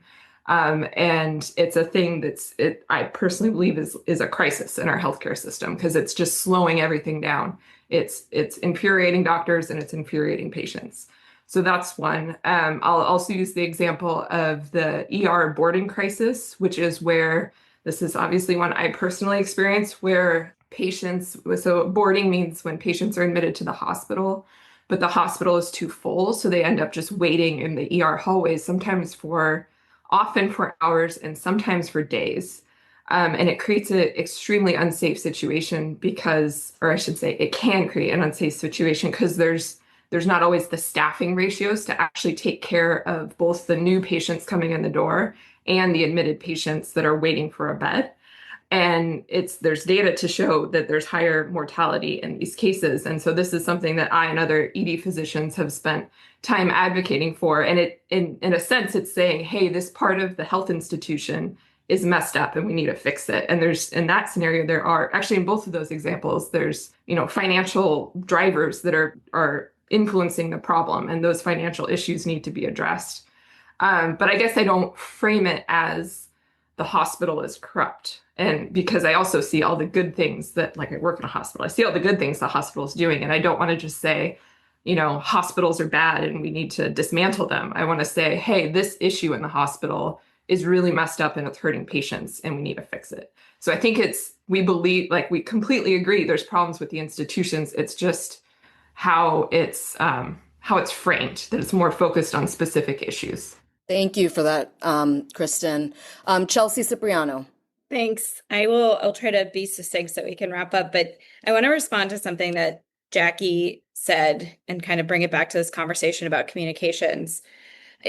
Public health being thrust into the spotlight right now. And I think that happened during COVID, after COVID, but right now really having this moment where there is momentum and excitement around achieving health outcomes, particularly around chronic disease that really hasn't been like the fun, sexy public part of public health for a really, really long time. So I think there is a lot of excitement in the public health community that folks are talking about these issues and that they want to care about them. I think what we see is one concern about, first and foremost, saying that this work hasn't been happening for decades, that folks haven't been spending their entire careers trying to advance chronic disease outcomes. Has it worked? Have we made progress? Yes, in some areas. If we look at things like tobacco and smoking and heart disease and other areas, yes. But I think that there's a lot of room on the food space. And there are a lot of people in our field who've worked on this for decades and hit blockade after blockade after blockade, often politically. And I think it would behoove, folks from all sides to come together and really have conversations about what has worked and what didn't in the past, so that there isn't this notion that we need to recreate the wheel or start from scratch, because there is an immense amount of evidence and progress that has been made by public health specifically in the chronic disease space. And I think there's room for improvement and there's room for busting down the blockades that they've hit.